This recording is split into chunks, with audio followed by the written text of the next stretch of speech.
ఈసారి కూర్చోబెట్టి మేము డిఫెండ్ చేసుకోలేం. ఇది ప్రతి సగటు హిందువు తాలూకు ధర్మం. ఇదే ఇస్లాం మీద దాడి జరిగితే ఎంతమంది బయటకు వస్తారు, ఎంతమంది నిరసన తెలియజేస్తారు, రోడ్ల మీదకి రమ్మని చెప్పట్ల. కనీసం మీకు కోపం కూడా రాకపోతే మేము ఏం చేస్తాం? గుడికి వెళ్ళే ప్రతి హిందువు బాధ్యత కాదా ఇది? నా ఒక్కరి బాధ్యతైనా, మా బాధ్యతైనా, మీది కాదా? ధర్మాన్ని మీరు పరిరక్షించడానికి మీ బాధ్యత కాదా? ఈయన పొన్నవోలు సుధాకర్ రెడ్డి గారు మాట్లాడేది, పంది కొవ్వు చాలా ఖరీదైంది, ఆ కొవ్వు లడ్డు నెయ్యితో ఎలా కలుపుతారు? నెయ్యి 300 రూపాయలు ఉంటే పంది కొవ్వు 1200 రూపాయలు. బంగారంతో రాగి కలుపుతారా? ఇత్తడిలో పుత్తడి కలపరు. చెంబు తయారులో ఎవరైనా బంగారం కలుపుతారా? మదం ఎక్కిన మాటలు పొన్నవోలు సుధాకర్ రెడ్డి గారు. మదం ఎక్కి వస్తే ఇట్లాంటి మాటలే వస్తాయి. మీరు నా మీద కోర్టులో కేసులు వేసుకుంటారో ఏమి చేసుకుంటారో చెప్తా. మీరు ఏజీపీలు కదా, మీ దగ్గర వేల కోట్ల డబ్బులు ఉన్నాయి కదా, వేసుకోండి కోర్టులో, చెప్పండి.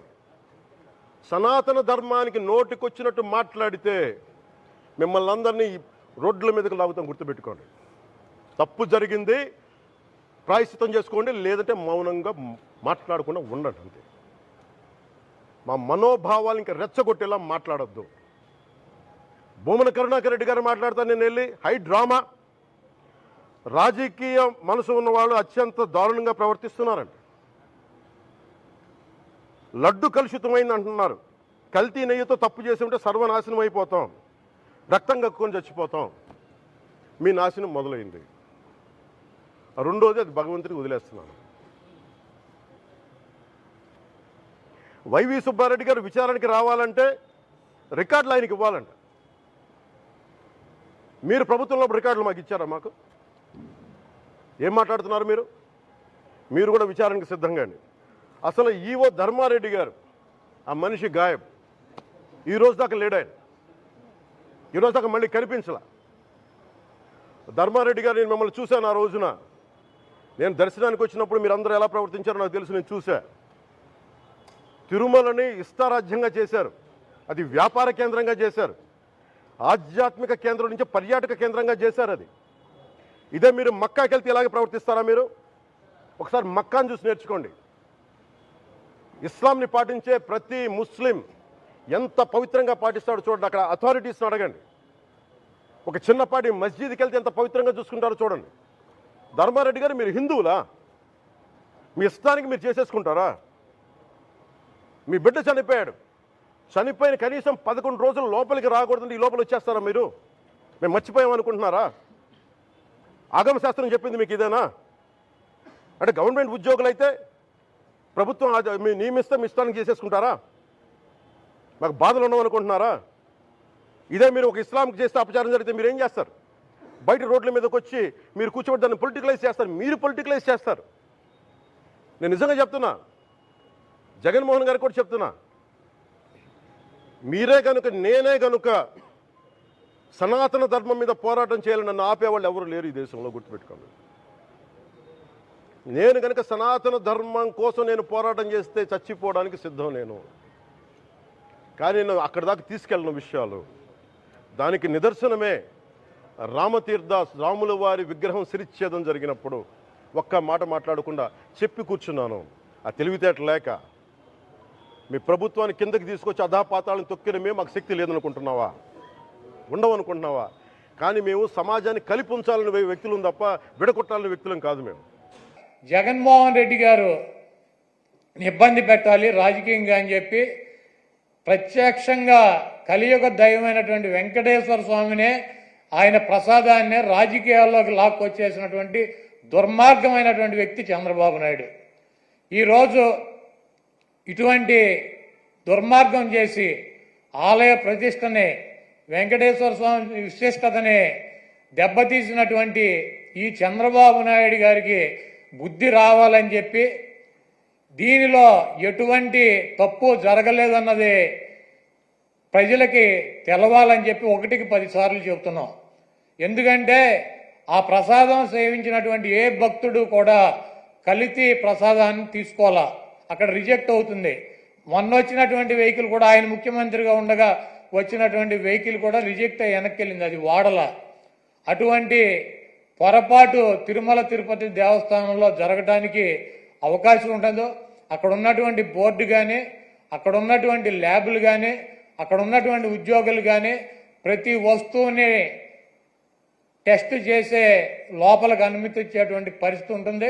రిజెక్ట్ అయిన సందర్భాలు కోకొల్లలో ఎవరూ కూడా మేమేదో అపచారం చేశామనో లేకపోతే జంతువులు కొవ్వు కలిసినటువంటి ఆహారం తిన్నామనో ఎవరూ కూడా బాధపడాల్సినటువంటి అవసరం లేదు. ఇది గతంలోనూ జరిగింది, ఇది ప్రాసెస్ జరుగుతూనే ఉంటుంది. ఎక్కడా కూడా ఏ ల్యాబ్ కూడా డైరెక్ట్గా దీంట్లో పశువులకు సంబంధించినటువంటి కొవ్వు కలిసిందని చెప్పి ఇవ్వాల. ఇలా జరిగి ఉండొచ్చు, అలా జరిగి ఉండొచ్చు.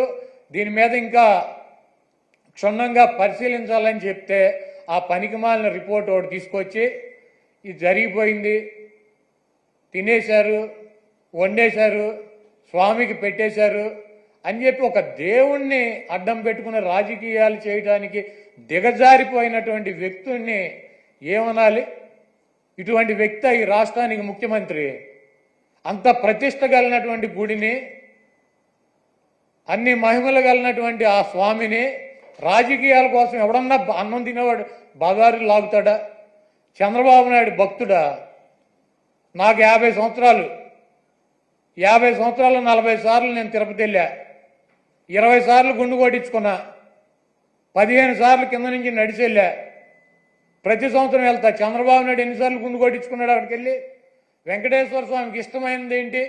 భక్తులు మహిళలు కూడా వెళ్ళి గుండు చేయించుకుంటారు. మహిళలు కూడా వెళ్ళి గుండు చేయించుకుంటారు. ఈయన ఎన్నిసార్లు చేయించుకున్నాడు? ఈయన వెంకటేశ్వర స్వామి భక్తుడా? రాజకీయాలకు వెంకటేశ్వర స్వామి వాడుకుంటాడు. జగన్మోహన్ రెడ్డి గారిని రాజకీయంగా దెబ్బ కొట్టాలంటే నువ్వు డైరెక్ట్ రా, ఆయన సిద్ధంగా ఉన్నాడు. వెంకటేశ్వర స్వామిని, మతాలని, కులాలని విచ్ఛిన్నం చేసి ఇది పెద్ద కుట్రగా మేము భావిస్తున్నాము.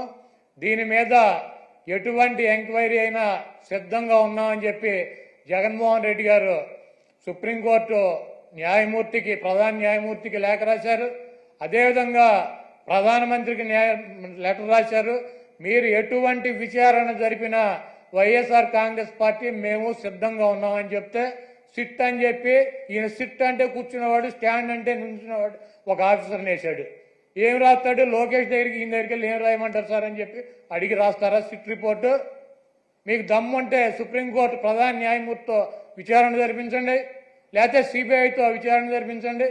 ఏమీ లేవు. సిట్ అంటే కూర్చునేవాడు. ఈయన కూర్చోమంటే కూర్చునే సిట్ అనే ఒక పోలీస్ ఆఫీసర్ని వేసి విచారణ జరిపిస్తాడంట.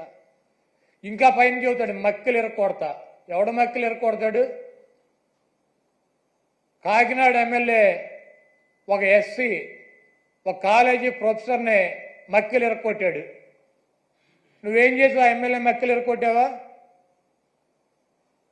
వెస్ట్ గోదావరి జిల్లాలో ఈ రాజ్యాంగాన్ని రచించినటువంటి డాక్టర్ బిఆర్ అంబేద్కర్ గారి పటాన్ని చించి అవతల వారేశాడు. అక్కడ దళితులు ఆందోళన చేస్తున్నారు 2 చోట్ల కూడా. నువ్వేం చేసావు? 2 ఎమ్మెల్యేలు మక్కలు ఎరకొట్టావా? ఈ రాష్ట్రంలో నీ పార్టీ కార్యకర్తలు, నాయకులు బరి తెగించి రోడ్ల మీద వైఎస్ఆర్ కాంగ్రెస్ పార్టీ కార్యకర్తలను చంపుతున్నారు, నాయకులను చంపుతున్నారు. వీళ్ళ మక్కలు ఎరకొట్టావా? వాళ్ళ మీద కనీసం కేసులు పెట్టగలిగావా? నువ్వు నీ పార్టీ వాళ్ళ మక్కలు ఎరకొట్టలేవు, నువ్వు వచ్చి అవతల వాళ్ళ మక్కలు ఎరకొడతా. ఇవన్నీ పోసుకోవాలి కబుర్లు ఎందుకు? నీకు దమ్ముంటే నీ పార్టీలో జరుగుతున్నటువంటి అక్రమాలు, నీ పార్టీ ఎమ్మెల్యేలు, నీ పార్టీ కేడర్ చేస్తున్నటువంటి దుర్మార్గాలనే అరికట్టు, వాళ్ళ మీద చర్యలు తీసుకో. నువ్వు ఇవన్నీ చేయకుండా నొట్సలతోనే ఒకటి చెబుతావు, నోటితోనేమో ఒకటి చెబుతావు. ఇక 24 గంటల దేవుడైనా రాజకీయమే, మావైనా రాజకీయమే, ఏదైనా రాజకీయమైనా మన బతుకు.